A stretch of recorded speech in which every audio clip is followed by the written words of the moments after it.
Now, I had a really interesting discussion on Facebook in one of the nail groups. And I want to discuss that with you all here and tell you what was discussed. The whole topic was about making sure to use sterile implements when cutting the skin around the nail plate to prevent infections. This was something that nail technicians were saying. If you're going to cut around the nail plate, make sure you're using sterile implements to prevent infections. My comments sparked an interesting follow-up to the discussion, which I'd like to summarize with you. First off, it's important to understand that sterile implements will not protect against infections. And it's risky to rely on this to protect your clients after cutting the skin. Now you're probably thinking, what?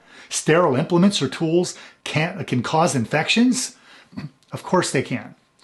The infection may not occur during the service, but if the skin is cut, infections can occur after the service.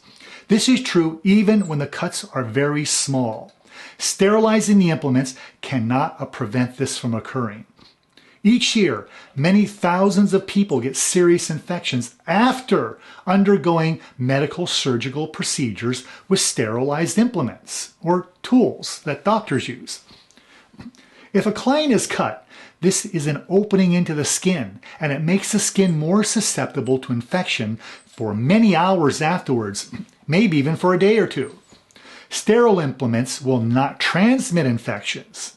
Even so, they will not protect against later infections. This is a big misunderstanding that many seem to share, as I learned on this Facebook discussion.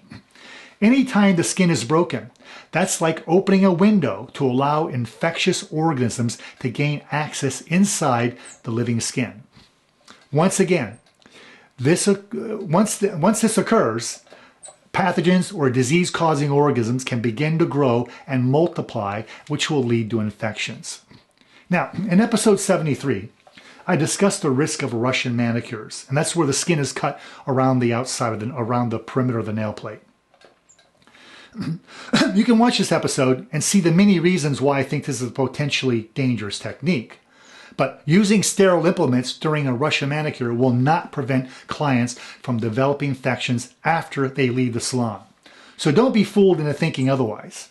Of course, autoclaving nail tools is an important way to help prevent infections from accidental cuts.